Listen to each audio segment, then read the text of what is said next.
White હાઉસના પ્રવક્તા સારા સેન્ડર્સે કહ્યું છે કે પાકિસ્તાન તુરંત તેમની જમીન પરથી ચાલતા આતંકી સંગઠનોને સમર્થ આપવાનું બંધ કરે।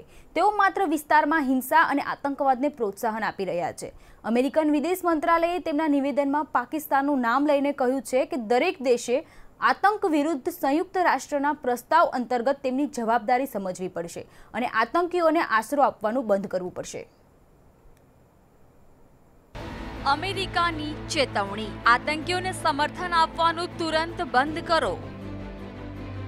પાકિસ્તાન હિંસા, આતંકવાદને પ્રોત્સાહન આપે છે। આતંક વિરુદ્ધ દરેક દેશે જવાબદારી સમજવી પડશે। પાકિસ્તાનના જૈશે મોહમ્મદ સંગઠને કર્યો હુમલો। આંતરરાષ્ટ્રીય સ્તર પર હુમલાની કરવામાં આવી નિંદા। અમેરિકન વિદેશ મંત્રાલયે કહ્યું કે અમે આતંકવાદનો મુકાબલો કરવા દરેક સ્થિતિમાં ભારત સાથે ઊભા છીએ। સંયુક્ત રાષ્ટ્ર દ્વારા આતંકી જાહેર કરવામાં આવેલા પાકિસ્તાનના જૈશે મોહમ્મદ સંગઠન દ્વારા આ હુમલો કરવામાં આવ્યો છે। પીડિતોના પરિવાર સાથે અમારી સંવેદના છે। Russia, Israel, France, Maldives, Bangladesh, Thailand, Sri Lanka, Canada સહિત ઘણા દેશોએ જવાનોની શહાદત પર દુઃખ વ્યક્ત કર્યું છે। રશિયાના રાષ્ટ્રપતિ વ્લાદિમીર પુતિને હુમલામાં શહીદ થયેલા જવાનોની શહાદત સામે દુઃખ વ્યક્ત કર્યું છે।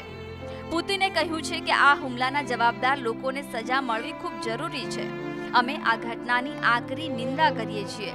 બાંગ્લાદેશના વડાપ્રધાન શેખ હસીનાએ કહ્યું કે ઢાકા હંમેશા આતંકી ગતિવિધિઓ સામે ઝીરો ટોલરન્સ પોલિસી જાળવી રાખશે।